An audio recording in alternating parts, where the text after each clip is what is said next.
Olá pessoal, tudo bem? Eu sou a Carol e sejam muito bem-vindos a mais um vídeo do canal Vida Cristã. Hoje nós vamos falar sobre o pecado original na Terra, sobre o primeiro pecado cometido pelo homem. Adão e Eva pecaram e se distanciaram de Deus. Nós vamos entender como esse pecado aconteceu, como Satã, que foi o agente tentador nessa história, como ele conseguiu ter sucesso em fazer Adão e Eva pecarem e as consequências desse pecado. E aí eu queria mais uma vez convidar vocês a curtirem o vídeo, se inscrevam no canal, me ajudem, isso me ajuda muito. Vai ajudar muito que outras pessoas também acessem esse conteúdo.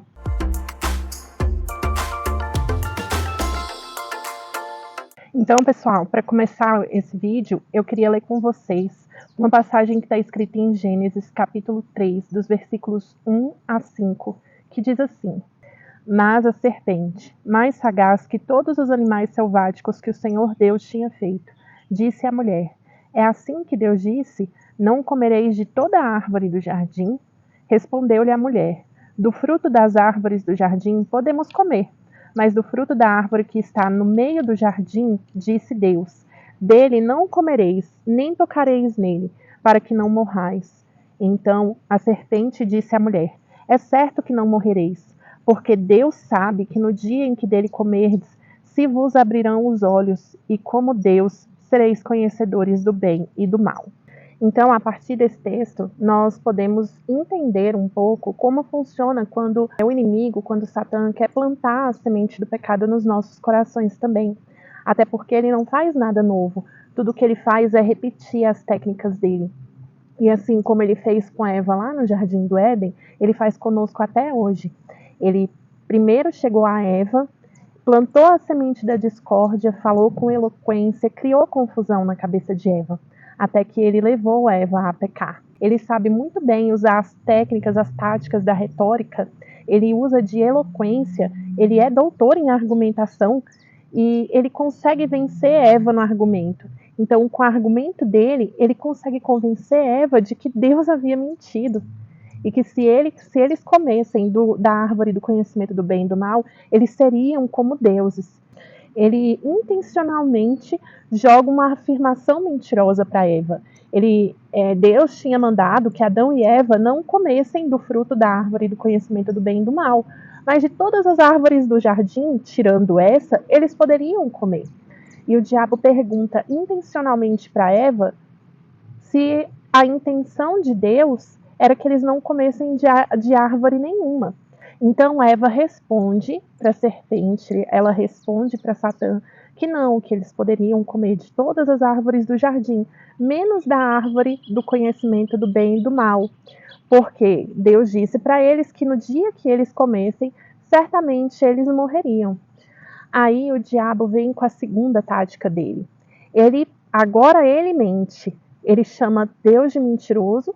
Ele fala que certamente ela não morreria, mas que Deus sabe que no dia que eles comessem da árvore do conhecimento do bem e do mal, eles seriam conhecedores do bem e do mal, assim como Deus é. Então eles seriam como deuses. E aí o diabo vem com a mentira dele e dá algo que é desejoso para o homem. E ali o pecado entrou no coração de Eva, a cobiça entrou no coração de Eva. Porque Eva, até então, só comer de uma árvore a mais talvez não fizesse diferença para ela. Mas será que não faria diferença ser conhecedora de tudo como Deus? Ser conhecedora do bem e do mal? Então, quando essa dúvida entrou no coração de Eva, a cobiça dela fez ela desejar o pecado. Então, com essa simples conversa, o diabo alcançou o objetivo dele. Ele plantou a semente da confusão dentro do coração de Eva. Ele conseguiu fazer com que Eva duvidasse do que Deus tinha falado para ela. E ele deixou ela agir sozinha. E realmente, depois, o que Eva fez dali para frente, ela fez sozinha, sem que o diabo precisasse agir ou falar por ela. E agora eu queria ler mais um versículo com vocês. Ainda no capítulo 3 de Gênesis, mas agora nós vamos ler o versículo 6. Vendo a mulher que a árvore era boa para se comer, agradável aos olhos, e a árvore desejável para dar entendimento, tomou-lhe do fruto e comeu, e deu também ao marido, e ele comeu. Então, o que o texto nos diz é que Eva deixou que essa cobiça que entrou no coração dela culminasse em pecado. Se Eva tivesse parado ali, naquele momento, e tivesse avaliado o que a serpente falou para ela e tivesse se lembrado da ordenança que Deus deixou, o primeiro pecado não teria sido cometido. Mas, infelizmente, a cobiça de Eva cegou ela a tal ponto que ela só se deu conta do mal que ela fez depois que ela pecou. Então, ela come aquele fruto. E não satisfeita em comer o fruto, ela deu para Adão comer também.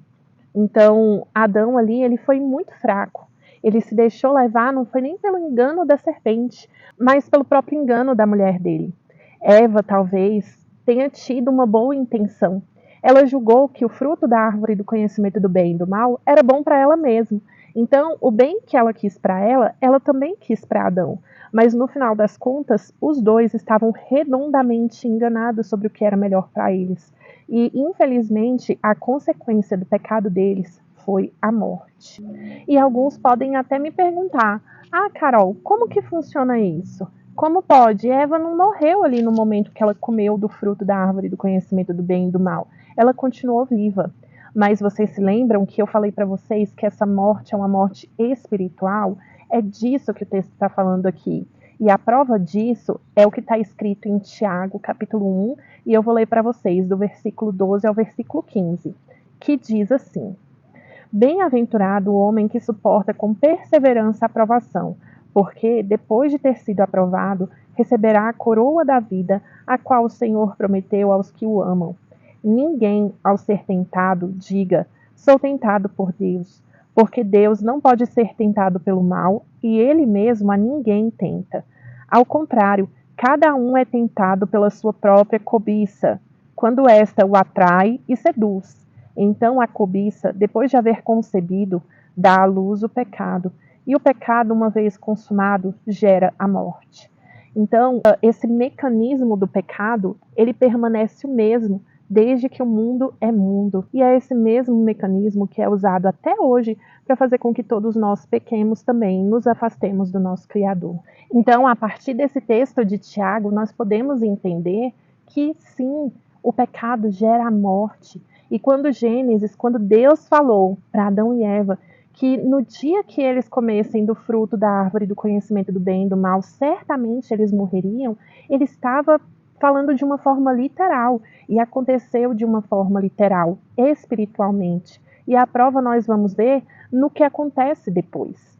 Antes da gente continuar lendo o livro de Gênesis, eu queria ler mais um texto para vocês em Romanos, capítulo 3, o versículo 23 apenas, que diz assim: Pois todos pecaram e destituídos estão da glória de Deus. Então, quando Paulo se refere a essa destituição da glória de Deus, significa que quem pecou está morto espiritualmente e precisa ser novamente vivificado. E como que essa vivificação acontece? Por meio de Jesus Cristo, que morreu pelos nossos pecados. Mas se nós não aceitamos a Jesus Cristo, nós permanecemos mortos espiritualmente. E agora eu quero continuar lendo para vocês o texto de Gênesis. Nós vamos ler dos versículos 7 a 10 do capítulo 3, que diz assim: Abriram-se então os olhos de ambos, e percebendo que estavam nus, coseram folhas de figueira e fizeram cintas para si. Quando ouviram a voz do Senhor Deus, que andava no jardim pela viração do dia, esconderam-se da presença do Senhor Deus, o homem e sua mulher, por entre as árvores do jardim. E chamou o Senhor Deus ao homem e lhe perguntou: Onde estás? Ele respondeu: Ouvi a tua voz no jardim, e porque estava nu, tive medo e me escondi. Esse relato que nós lemos aqui em Gênesis, dos versículos 7 a 10, eles comprovam que realmente a morte de Adão e Eva, que aconteceu no dia que eles comeram da árvore do fruto do conhecimento do bem e do mal, se referia a uma morte espiritual. Instantaneamente, depois de comerem o fruto, eles se separaram de Deus. Eles tiveram medo quando Deus apareceu e chamou a eles. Eles fugiram com vergonha da sua nudez. Então, já partindo para o final do vídeo de hoje, muitas vezes as pessoas se rebelam pensando que Deus é injusto de impor a morte como uma consequência do pecado. Mas elas não entendem que a morte é uma consequência natural do pecado, porque Deus é a própria vida. Sem Deus não há vida, distante de Deus não tem como haver vida. Então, se nós pecamos, nós nos distanciamos de Deus, os nossos espíritos já estão mortos. É isso que falta as pessoas entenderem. Talvez se elas tivessem essa compreensão, elas veriam com um ponto de vista um pouco diferente. E aí, desse vídeo, dessa história, nós podemos tirar algumas conclusões. Deus é a vida, Ele é santo. O pecado não resiste à santidade de Deus. Então, quando nós escolhemos viver uma vida de santidade, estarmos juntos de Deus, nós estamos junto à própria vida. Quando nós escolhemos o pecado, nós escolhemos nos distanciarmos de Deus. Então, nós já nos tornamos mortos espiritualmente e essa morte espiritual se reflete no corpo, dias, meses ou até mesmo anos depois. E aí, para terminarmos, eu queria deixar uma reflexão para vocês. Como está a sua vida espiritual hoje?